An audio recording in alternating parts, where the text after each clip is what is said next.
I was asked to be a part of the recent chapel here at Asbury Theological Seminary on ministry in the Spirit because I'm a counselor, a psychologist. I'm a Christian who works in that field.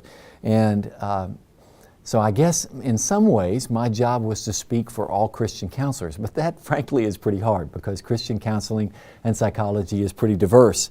And when you think about the way the spirit world is viewed all over the world, it's hard to find somebody that could speak for all the views that are represented there. And yet, I thought I might spend a little time talking about it as we do here at Asbury Seminary in our counseling and marriage and family and pastoral care programs.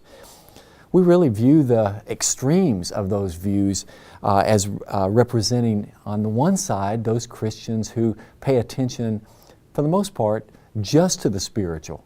And those are people who often tend to look at the cognitive and the emotional and the physical as real, but not quite as good as working in the spiritual side of things. There are also those on the other side of the continuum that tend to look at the cognitive and the emotional and the physical primarily, and oftentimes don't really get into the spiritual as much. They kind of channel all of their efforts into those other three.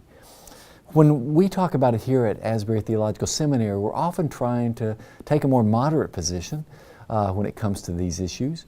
We like to think it's a more balanced position, but that could be debated, of course. We talk a lot about the union of all of these aspects of personhood. We see human beings as being a unity of emotion, cognition, spirituality, and also the physical. And we even like to make up words, as often happens in counseling and psychology. We talk about a bio-psycho-social spiritual process, a union. And what we mean by that basically is that you can't touch one without affecting the others. We are that unified, and we believe that's the way God has made us. You can't have a spiritual problem that's not emotional. You can't have an emotional problem that's not physical. You can't have a physical problem that doesn't engage our cognition. All of these work together, and the best part about it is the Holy Spirit works in all of those. It's not just one area. He works in all of them. This it allows us to put away the dualism that often is a part of the way we speak in the church today and in other parachurch ministries. You'll hear people talk about it that it's either a spiritual problem or it's an emotional or physical or cognitive problem.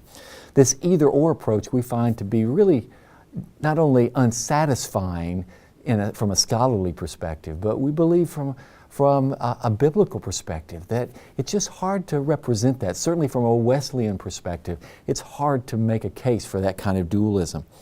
It distances from this non-dualistic perspective, distances us from diagnosing things as a spiritual concern that's separate in some ways from all of these other aspects of who we are as persons.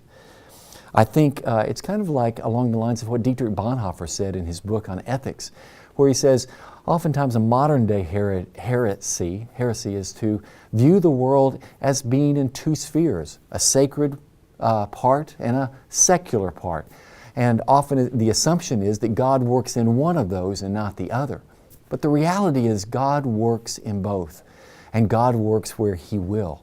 And the Holy Spirit's movement is in both those things that we consider to be secular and sacred. So the dualism just begins to break down. More importantly, I think it helps us when we think about treatment and recovery issues.